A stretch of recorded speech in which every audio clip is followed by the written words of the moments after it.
Good evening, live from Spartanburg, South Carolina. I'm Jordan Stampler alongside my co-hosts Ian Fitzpatrick, Joe Curtis, and Tyler Stampler.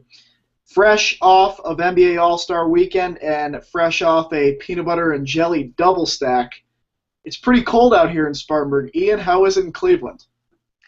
It's about -5 right now with a low of -10 tonight, and with the wind chill we're looking at -30, so we are doing just fantastic. Anywhere from 10 to 15 here. About 7 inches of snow and still snowing, so yeah, that's that. Joe?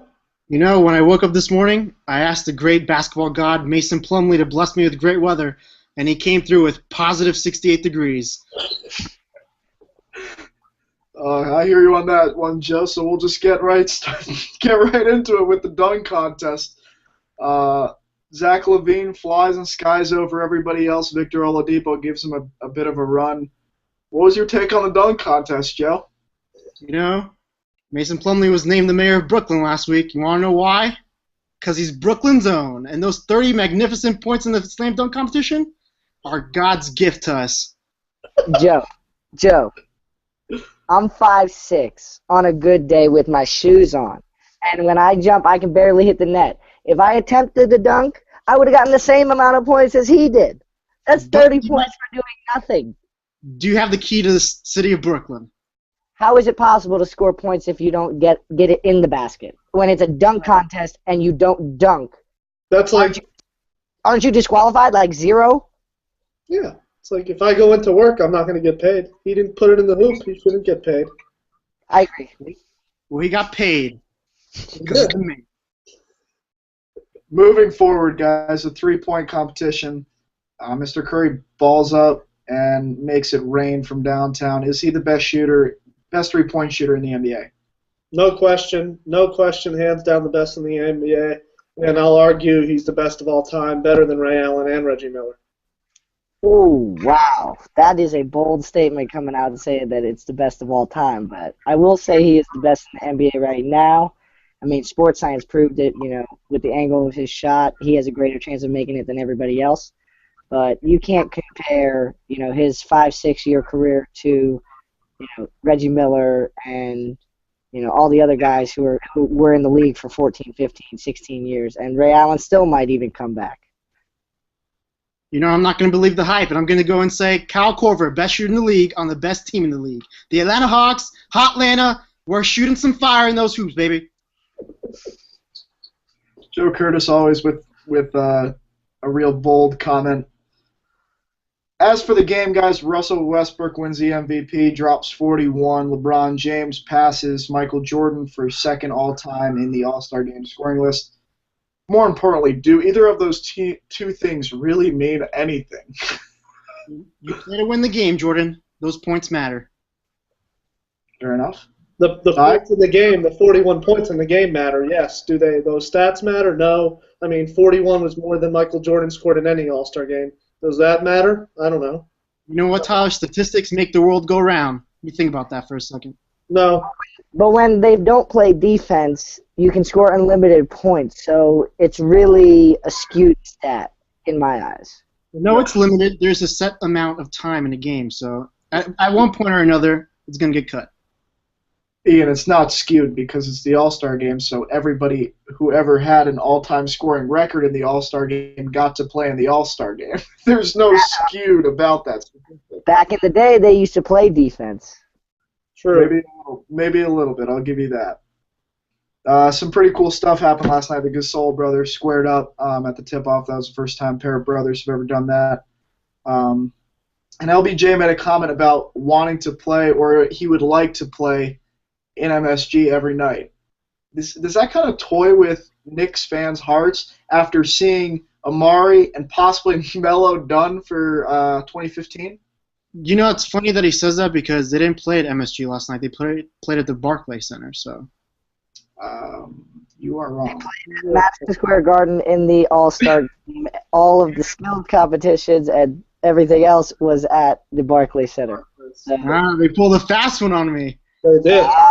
They did, Joe. Yes, they did. When they did have the All-Star game, and then it says NYC and then PKN on the same logo, so you didn't really know where they were unless you actually looked at the court. True statement. Looking forward to the second half of the NBA season. What you guys take? Hawks looking real good. Toronto sliding. Out west, Spurs are always, a great second half playoff run type team. Dallas, Golden State, Memphis. Who are you guys liking from the East? Who do you like from the West? Ian. I got to go with the hometown team, the Cavaliers. They were on the hot streak coming into the All-Star break. Looks like they got some good team continuity going on, team chemistry coming around. Obviously, the best team with the team chemistry in the East is the Hawks, so that's why they're in the lead. But I think that they don't have enough talent to withstand either the Bulls, the Cavs, or the Wizards in the playoffs. Ty? The Cavs have team chemistry right now. Is that what I heard? You must not be seeing the same thing the rest of the world's seeing. They fight more than a divorced couple. It's unbelievable what's going on there. And 2 in the last 16 games, Tyler. How can you argue that that's not since That's nothing to do with them fighting or not. I mean, it's a team of all-stars. They could have played on the Eastern Conference team. It's the fact that they're fighting more couple. Timothy Mozgov is an all-star? He had pretty good numbers in the past 16 games. Am I wrong?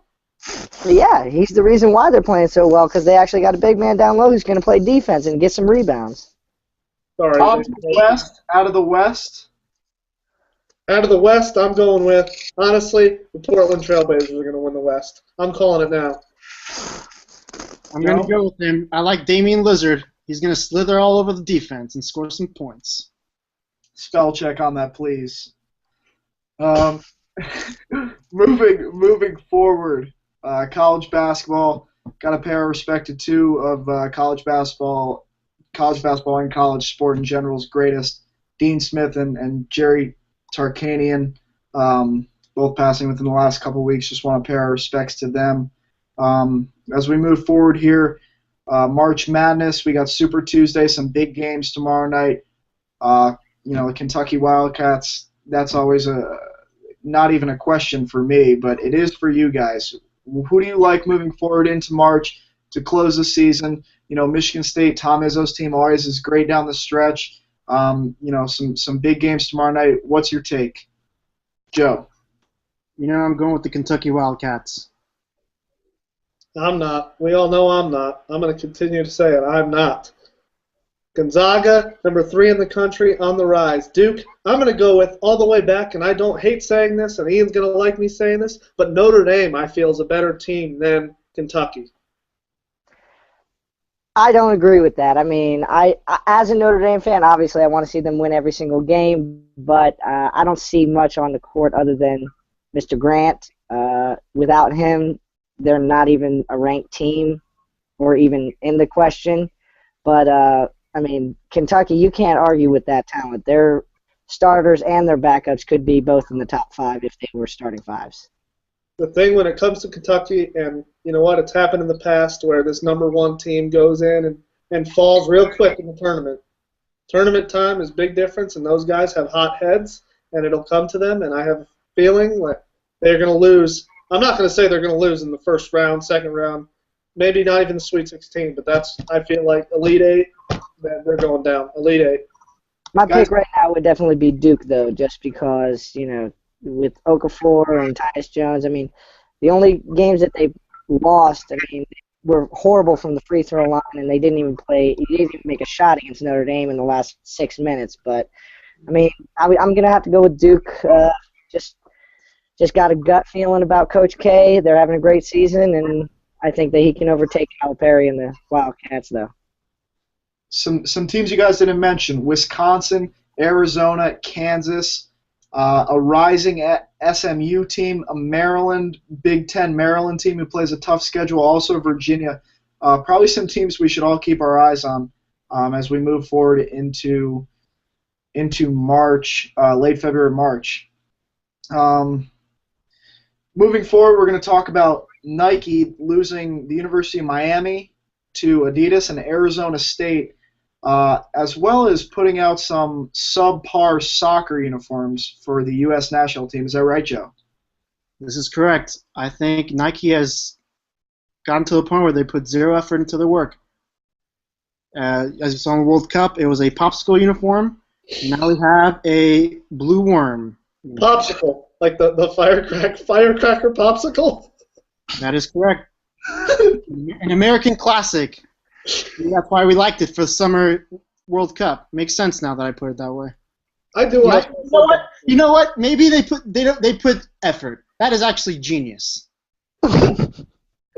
I want to throw something out there about Nike. Their whole Rory McIlroy thing, and Ian's going to love this one. About a year ago now, almost a year, last summer, Rory McIlroy pulled up a $200 million contract with Nike, which is, maybe does that have something to do with it all? Maybe. Ian, I don't know. What do you think? I mean, I don't know. I mean, I know that they do have so many campaigns. It is hard to zero in on each and every client, but I mean, they did the Tiger campaign. Now they're doing the Rory campaign on the golf, and then they're all over college sports, no matter where you are. So, I mean, it is hard to keep track of everything, but I think they do a great job. You guys, there's no doubt that Nike's products are still top of the line. Losing a school, and I'm sorry, Joe, to say this, but losing a school like Miami doesn't seem to be at the top of their priority list right now. When Oregon is flying through the roof and is probably their marquee client, if you will, at the collegiate level. So I don't know if Arizona State or Miami is really a worry of theirs. They could probably pick up 10 tomorrow if they wanted to. That would take the place of those two schools. Is Under Armour passing them? Is Adidas passing them? Guys, let's look on a global scale here. No. I'm saying Under Armour's making strides, but Adidas I don't think will ever pass up Nike or Under Armour. But if you want to look on a global scale, like you just mentioned, Adidas hands down has the soccer world. So globally, I mean, that's question right there. But we're not going to get into that because we could discuss that for hours. The Nike check is iconic. Soccer world, you get to Europe, it's a whole different world. Literally. They say that Nike's named after the goddess of victory, but it's really named after Marcus Plumlee, the goddess of basketball.